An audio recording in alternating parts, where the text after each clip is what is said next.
Here's our dumbbell pullover, starting in a slightly bent elbow position, arms parallel to each other. We return it to a vertical position, and we lower it under a slow, controlled manner. The cues here are to really grip that dumbbell pretty tight in each hand to facilitate rotator cuff involvement. Now the trick here is as we lower the weight and it starts to go down to the floor, what's going to happen is there's going to be an increased lordotic pressure on the low back. So our cue is, with your core, don't let the low part of that back come off the bench.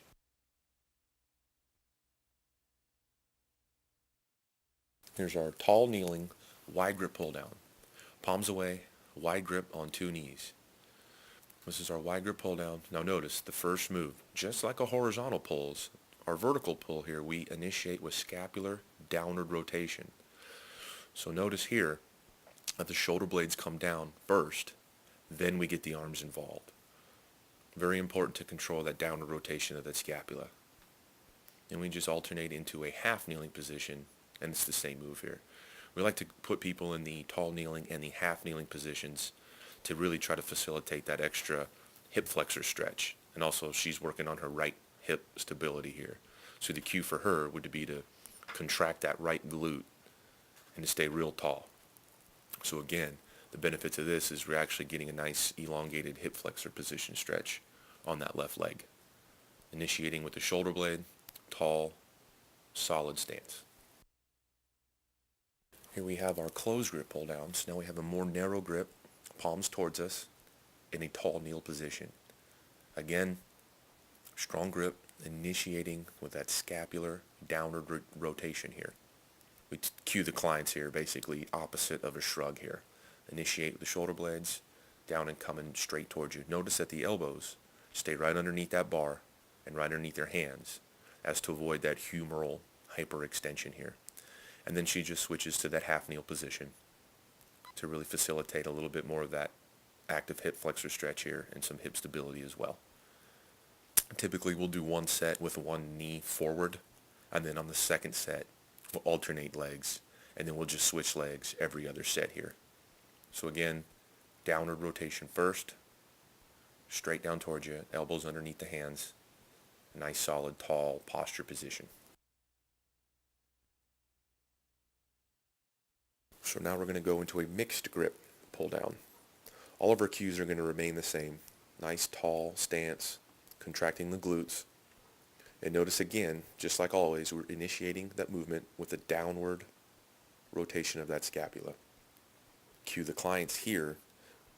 Basically, we like to say, go opposite of a shrug here. Pull those shoulders away from those ears. Then she's going to go into our half kneel. So the only difference now is the mixed grip here. One palm supinated, one palm pronated, and that's going to give us quite a rotational component through the spine here. But notice that there is no hip movement, there is no spine movement, and we're resisting that movement. So we actually got a little bit of transverse plane into the simple pull down here. So again, in this cue, when we're in a half kneeling position, whatever glute is contracted, that's the knee that's on the floor. So in this case, her left glute is keeping her stable. And just staying as straight and as solid as we can. So here we have a neutral grip pull down in tall kneeling position. Again, the only difference we have here is that she's holding onto handles as opposed to a bar, and we're in that neutral grip position. So this is a pretty safe position for the shoulder here.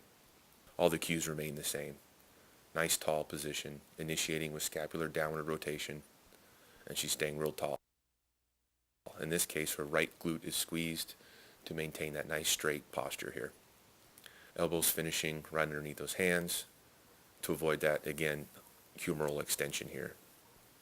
So like the other ones, if we're in a half kneel position, we'll typically do one set with one knee forward, and then the second set we'll alternate legs, etc. Here we have another variation of our vertical pull, and we call this an X pull down. All the cues remain the same, initiating with that downward scapular rotation.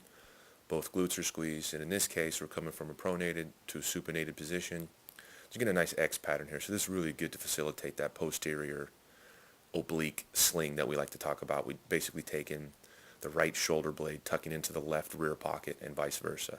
So it's a great rotational component. Very good for the core. 30-degree lean away pull downs. This is a variation that tends to be a little bit easier on those with shoulder problems. The position doesn't require as much demand from the rotator cuff to stabilize.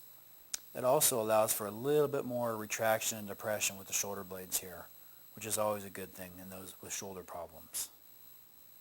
It's kind of in between a horizontal pull and a pure vertical pull. Pull-ups by our definition are the palms away from the body in a pronated grip. We like the hands to be a little bit wider than shoulder width here. We want to start by depressing the shoulder blades and pulling the chest up towards the bar here. Chin-ups place the palms facing the body in a supinated hand position. This places the biceps in a little bit more of an advantageous pulling position.